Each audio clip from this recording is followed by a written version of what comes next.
ಶಾಲೆ ಕುಡುಪಲಿಯ 9ನೇ ತರಗತಿ ವಿದ್ಯಾರ್ಥಿಗಳಾದ ನಾವು 9ನೇ ತರಗತಿ ಕನ್ನಡ ಪಠ್ಯ ಪುಸ್ತಕದಲ್ಲಿರುವ ಜನಪದ ಕಲೆಗಳ ವೈಭವದಲ್ಲಿರುವ ಯಕ್ಷಗಾನ ಬಯಲಾಟ ಎಂಬ ಪ್ರದರ್ಶನವನ್ನು ಮಾಡುತ್ತಿದ್ದೇವೆ.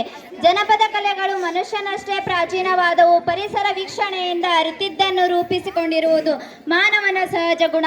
ಹಾಗಾಗಿ ಇಂಥ ಕಲೆಗಳು ಅಸ್ತಿತ್ವಕ್ಕೆ ಬಂದವು. ಕಲೆ ಮನಸ್ಸಿಗೆ ನೆಮ್ಮದಿ ಸಂತೋಷ ನೀಡುವುದಲ್ಲದೆ ಮುಂದಿನ ಪೀಳಿಗೆಗೆ ಆಕಾರವಾಗುತ್ತವೆ.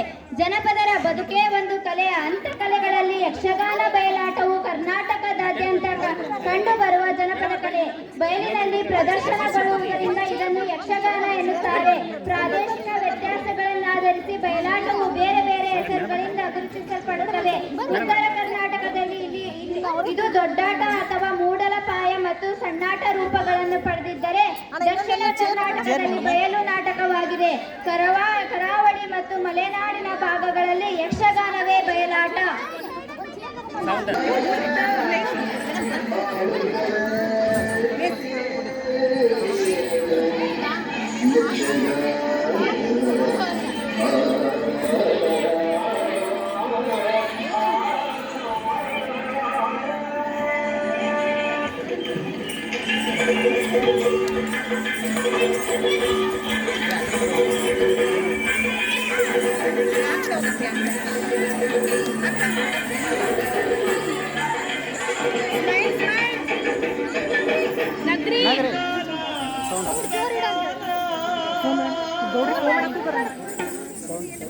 ತಾನಿ ತಂದಾನ ತಂದನಾನ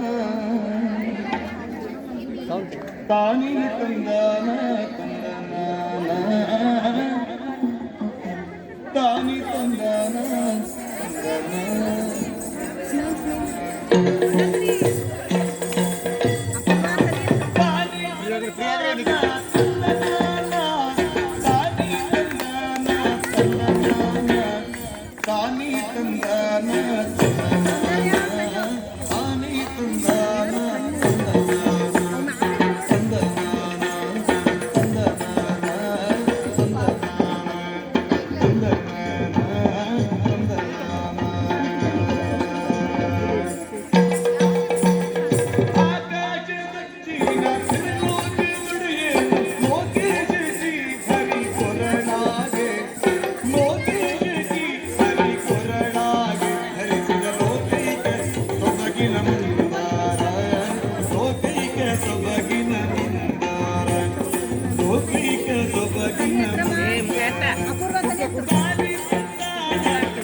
ಕುಮ್ಮನು ಅಲ್ಲಿಗೆಯಳು ಭಜರ ಕಂದನ ಕುಮ್ಮನು ಅಲ್ಲಿಗೆಯಳು ಭಜರ ಕಂದನ ಕುಮ್ಮನು ಅಲ್ಲಿಗೆಯಳು ಭಜರ ಕಂದನ